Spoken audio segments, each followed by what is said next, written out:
September 1944. Eastern France. This is where our story begins. A German fortress, American soldiers, and a general who takes words literally. A German major is standing inside a fortress with 1,500 soldiers under his command. An American general sends him a message: surrender now and everyone lives. Fight and everyone dies. The major gets angry. He sends back a message that sounds brave. He tells the general, "You'll have to kill me to get this fortress." Now, most generals would ignore a message like that. They'd try something else. They'd negotiate more. But this general is different. His name is George Patton, and he listens very carefully to what people say. When Patton hears this message, he says 4 words: "Let's not disappoint him." And then something happens that will shock everyone. Something that will become a legend in military history. Something that German commanders will talk about for the rest of the war. This is that story. Let's understand what's happening in September 1944. The war in Europe started in 1939. But the really big action started in June 1944, when the Allies invaded Normandy. That invasion was successful. The Americans, British, and Canadians broke through German defenses. And when the breakout happened, something incredible occurred. In just 1 month, from late July 1944 to late August 1944, Patton's Third Army moved 400 miles across France. That's an incredible speed. That's how fast a broken army retreats. But now in September 1944, Patton hits a wall. Not an enemy army. A fortress city. The city is called Metz. And Metz is not a normal city. It's a fortress. An ancient fortress. Nobody has successfully captured Metz in direct combat since 1552. That's over 300 years of being unconquered. Metz sits on high ground. It has thick stone walls. It's surrounded by defensive trenches and fortifications. The Germans occupied it in 1940 and have spent 4 years making it even stronger. New gun positions. New underground bunkers. New defensive lines. And here's the problem: Metz sits at a crucial road junction. The main supply route goes through there. If Patton leaves Metz behind him, his supply convoys have to take longer alternate routes. That wastes time. That wastes fuel. And in war, time and fuel are everything. The German command has issued orders: hold Metz at all costs. No surrender. No retreat. Hold the position until reinforcements arrive or until you die. Patton faces a choice. He can attack the fortress directly, but that will be costly and slow. He can conduct a long siege, but that takes weeks or months. Or he can bypass it and come back later. Standard military doctrine says bypass it. Keep moving. Don't get bogged down. But Patton never follows standard doctrine. He wants this fortress. He wants it now. But before Patton attacks, he does something that surprises people. He offers surrender terms. Most people think of Patton as a wild, aggressive general who just wants to fight. But that's not the full picture. Patton is smart. Patton is efficient. He knows something simple: a soldier who surrenders doesn't cost American lives. A soldier who fights might kill Americans. So Patton sends a messenger under a white flag toward the fortress. The message is clear and professional. Surrender now. Your soldiers will be treated fairly under the Geneva Convention. They will become prisoners of war. They will be fed. They will survive this war. The alternative is we attack. And in the attack, many people die. So choose: surrender safely or fight and die. It's a fair offer. It's honest. It gives the German commander a choice. Inside the fortress is a German major. He's commanding approximately 1,500 soldiers. Infantry men. Artillery crews. Officers. A mixture of units that retreated into the fortress as American forces advanced through France. The major receives this message. He thinks about it. And then he makes his decision. He refuses to surrender. But he doesn't just say no. He says something dramatic. Something that sounds heroic and brave. He says, "Tell General Patton that if he wants this fortress, he'll have to kill me to get it." It sounds noble, right? It sounds like something a hero would say. It sounds like he's willing to die rather than surrender. It sounds like he has honor and commitment. The major probably thinks this will make Patton back off. Or maybe negotiate more. Maybe try something different. He doesn't understand who he's talking to.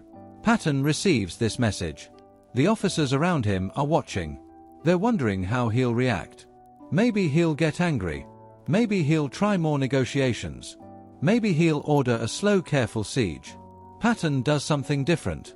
He simply says, "The major says we have to kill him. Let's not disappoint him." That's all. No anger. No emotion. No long speech. Just a simple statement. Then he starts giving orders. These are not vague orders. These are not general commands like attack the fortress. These are specific, detailed, calculated. Every piece is planned. Here is what Patton orders. First, complete encirclement. Surround the fortress completely. Not just blocking the main roads. Everything. No one enters. No one exits. Cut off the water supply. Cut off any possibility of supplies arriving. Cut off any chance of reinforcements. The fortress becomes a cage. Second, bring up all heavy artillery within range. The big guns. 155mm guns. The kind that can break through stone walls. The kind that can destroy fortifications. Get them all pointed at the fortress and ready to fire. Third, request air support. Fighter planes with bombs. Not carpet bombing that destroys everything randomly. Precision bombing. Targeted strikes. Hit the command post where the major is located. Hit the ammunition storage. Hit the artillery positions. Hit specific targets. Fourth, get loudspeakers and broadcast in German. But don't make threats. Give them a schedule. Tell them exactly what's coming and when. At dawn, artillery bombardment begins. At 8 a.m., airstrikes commence. At 10 a.m., ground assault starts. Let them think about it all night. Let them understand that their commander's brave words are going to get them killed. Finally, Patton tells his commanders, this will not be a slow operation. This will not be careful. This will be fast. This will be overwhelming. We finish this in hours, not days. The message to his troops is clear. The Germans refused to surrender. They chose to fight. They made this decision. Now we give them what they asked for. The assault is scheduled for dawn. Why dawn? Why wait? Because Patton understands psychology. He orders the loudspeakers to broadcast all night long. In German. Telling the Germans inside the fortress exactly what's coming. Not as threats. As information. Like a schedule. All night. Hours and hours. The same message over and over. Tomorrow at dawn, artillery will begin. Can you imagine being a German soldier inside that fortress? All night you're hearing this. All night you're thinking about what comes next. All night your doubts grow. All night soldiers around you are questioning their major's decision. Why are we dying for this? Why won't our commander surrender? Why did he refuse? Morale collapses in the darkness. Soldiers stop believing in victory. They stop believing in their commander. They start thinking about survival. The major tries to keep control. But the psychological pressure is overwhelming. And it's only going to get worse. Dawn comes on that day in September 1944. The sun rises. And exactly as the loudspeakers promised, the artillery opens fire. This is not random bombing. This is not chaotic fire. This is systematic. This is methodical. The same section of fortress wall. Shell after shell. Opening breaches. Exposing the interior. The fortress has stone walls several feet thick. Normally these walls can withstand a lot of damage. But Patton brought 155mm guns. These are heavy weapons. These are designed to break fortifications. American counter-battery fire is immediate and precise. When German artillery tries to shoot back, American shells land on them within minutes. German crews learn quickly, if you fire your gun, you die. Most fall silent. The bombardment continues for approximately 2 hours. Constant. Methodical. Designed to systematically destroy defensive positions. Walls breach in multiple places. Gun positions are destroyed. The fortifications are dismantled piece by piece. Then the air support arrives. P-47 Thunderbolts carrying 500-pound bombs. These are not area bombing. This is precision striking. Specific targets. The major's command post takes 3 direct hits. The ammunition storage is hit, causing secondary explosions that shake the entire fortress. The main gate is blasted off its hinges. Through all of this, the loudspeakers continue broadcasting, describing what's happening, announcing what comes next, making one final offer. Surrender now. Lay down your weapons.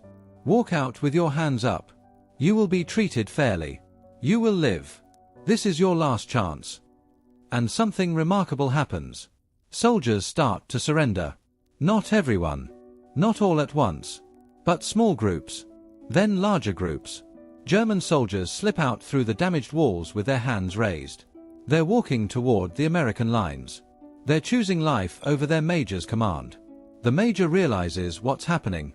He tries to stop it. He orders executions. Soldiers who try to surrender are shot as traitors. But this doesn't work. It only makes things worse.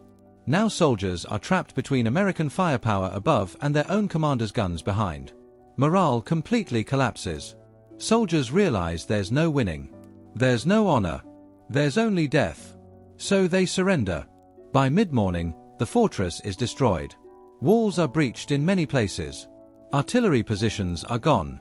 The command structure is shattered. The major's headquarters is destroyed. When American infantry finally attacks, they don't attack from one direction. They attack from every breach simultaneously. Sherman tanks roll up. Flamethrowers clear bunkers. Engineers collapse remaining strongpoints. But here's the remarkable thing, it's not chaotic. It's not messy. It's systematic and organized. Patton's preparation was so thorough that there's almost nothing left to fight. German resistance is scattered. Small groups fight briefly, then surrender. The major's threats against deserters have failed. There's no command structure left. No leadership. No coordination. Loudspeakers follow the advancing infantry, offering final surrender appeals. The whole operation, from the start of bombardment to the final surrender, takes less than 12 hours. The major is found in what remains of his command bunker. He's barricaded with a few loyal soldiers. When Americans breach the position, he aims his pistol at them. An American sergeant shoots him. Not in a dramatic moment. Not after a speech. Just a professional response to a threat. The major said Patton would have to kill him. That's exactly what happened. The soldiers with the major immediately surrender. They followed orders until the end. But once their commander is dead, they have no interest in dying too. American casualties are minimal. A few wounded. Nobody killed. German casualties are significant. The major is dead. Approximately 200 German soldiers are killed in the bombardment and assault. Another 300 are wounded. The remaining 1,000 surrender. Patton tours the destroyed fortress the next day. The officers with him watch to see his reaction. He shows no satisfaction. No gloating. His matter of fact. The major said we'd have to kill him. We did. That's what happens when you challenge people to do what they were planning to do anyway. But Patton also makes another point that day. He visits wounded German prisoners. He ensures American medics are treating them. He has German wounded and American wounded being treated side by side. He wants his troops to see something important. Once fighting ends, prisoners are treated humanely. This isn't contradictory. It's Patton's philosophy. Be ruthless in combat. Be professional in victory. Never blur the line between enemy and prisoner. Word of what happened spreads quickly through both armies. For American troops, it reinforces Patton's reputation. He uses overwhelming force when necessary. But he always offers surrender first. The German major had choices. He made his choice. His death was his responsibility. For German troops, the message is different and more chilling. The story isn't just that a fortress fell. Fortresses fall all the time. The story is how completely and systematically it fell. How Patton took the major's defiant challenge literally. How 12 hours of coordinated firepower reduced a strong position to rubble. German commanders who hear this story start circulating it as a warning. When American forces offer surrender, they take it seriously. Especially if it's Patton's Third Army. Because Patton's threats aren't negotiations. They're statements of fact. Challenge him and he accepts the challenge. Dare him to destroy you, and he will. Efficiently. Professionally. Completely. The lesson extends beyond military history. When you make dramatic statements, "You'll have to kill me, I'll never surrender, come and take it," you'd better be prepared for someone to take you literally. Because some people will. Patton was one of those people.